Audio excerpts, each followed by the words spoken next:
கியாம நாள் வரும் பொழுது கியாம நாளுடைய அறிகுறி எப்படி இருக்கும் என்றால், மக்கள் சலாம் சொல்லுவார்களாம், ஆனால் அது அவர்களுக்கு தெரிந்தவர்களுக்கு மட்டும்தான் சொல்லுவார்களாம். ரசூலுல்லாஹி ஸல்லல்லாஹு அலைஹி வஸல்லம் அவர்கள் என்ன சொன்னார்கள்? அறிந்தவர்களுக்கும் அறியாதவர்களுக்கும் நீங்கள் சலாம் சொல்லுங்கள் என்றார்கள். சலாத்தினுடைய மகிமை என்ன? ஈமான் கொள்ளாதவரை நீங்கள் சொர்க்கம் செல்ல முடியாது, ஒருவரை ஒருவர் நீங்கள் நேசிக்காதவரை ஈமான் கொள்ள முடியாது, ஒருவருக்கொருவர் நீங்கள் சலாம் சொல்லும் வரை நீங்கள் நேசமும் கொள்ள முடியாது. சலாம் சொன்னால் நேசம் வரும், நேசம் வந்தால் ஈமான் வரும், ஈமான் இருந்தால் தான் சொர்க்கம் செல்ல முடியும். ரசூலுல்லாஹி ஸல்லல்லாஹு அலைஹி வஸல்லம் அவர்கள் கூறினார்கள். ஆனால் மக்களுடைய மனப்பாங்கு எப்படி வருமா?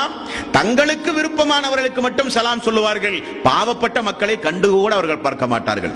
ஏழை எளிய மக்களுக்கு சலாம் சொல்ல மாட்டார்கள், வசதியில் குறைந்த மக்களுக்கெல்லாம் சலாம் சொல்ல மாட்டார்கள். அவர்களுடைய அந்தஸ்துக்குரியவர்களுக்கு மட்டும் சலாம் சொல்லுவார்கள்.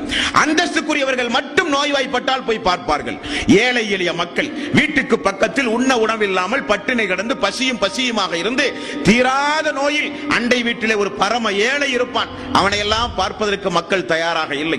வசதியில் மிஞ்சியவர்கள் லேசாக ஒரு தலைவலி வந்தாலே ஓடி போய் பார்ப்பார்கள். அதற்குரிய மரியாதையோடு வீட்டுக்கு பக்கத்தில் ஒரு முஸ்லிம் படாத பாடுபட்டு கஷ்டப்பட்டு ஒரு 5000 ரூபாய் இருந்தால் அதற்குரிய சிகிச்சை மேற்கொண்டு மருத்துவம் செய்து உயிர் வாழ முடியும் என்கிற அளவுக்கு நோய்வாய்ப்பட்ட மனிதன், அவனை மனிதன் பார்க்கவே மாட்டான். இப்படி பாரபட்சமான நிலைமை.